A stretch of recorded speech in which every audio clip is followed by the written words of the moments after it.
Hey, Eric here, and I can't believe it's time already, but it's that time of year for me to start getting ready for the Worlds. This is going to be my 2013 Journey to the Worlds.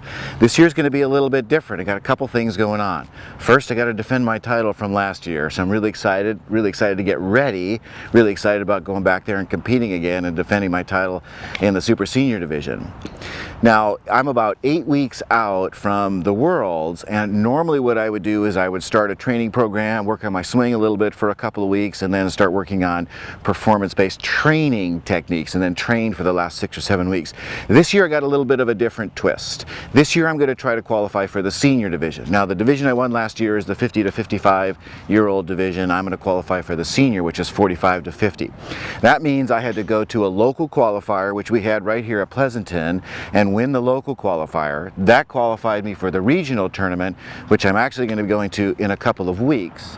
Then there's actually about a 4 to 5 week period in between the regionals and the World Championship.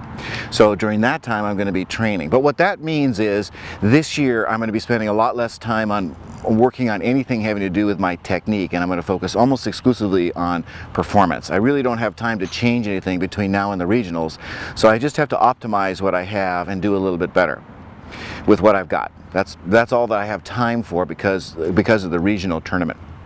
One of the things that I really like is something from Jack Nicklaus, what he said, and the way he went about approaching every season. At the beginning of every season, he went back to his instructor and he said, start me off with the basics. Make no assumptions, make sure everything that I'm doing is fine. Make sure my foundation is solid. Once you've got a really solid foundation, you can build on it.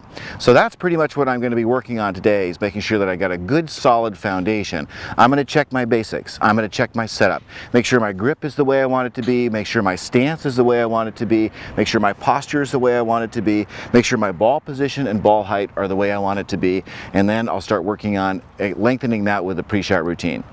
So let me show you how I get started and how I work on the basics. One of the first things that I'm going to be looking at is ball position.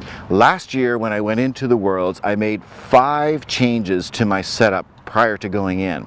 But I practiced those deliberately in my pre-shot routine so that they would be automatic. One of the things that I changed last year was my ball position. What we found with this no-brainer head is that it's a little heavier than the heads that I'd been used to competing with or even playing with on a regular basis when I play golf. It was a little heavier and the release point was a little further back. So we got better results on the launch monitor, and John Greenwood's here. Say hi, John.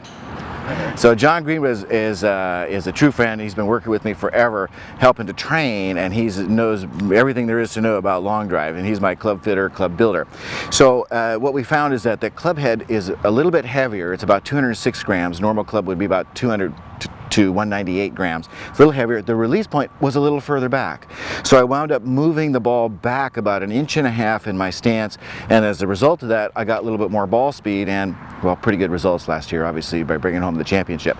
So here's what I do to check my ball position and make sure that it's in the right place every time. So if you come on in here a little closer, I'll show you the setup that I have and how I work that.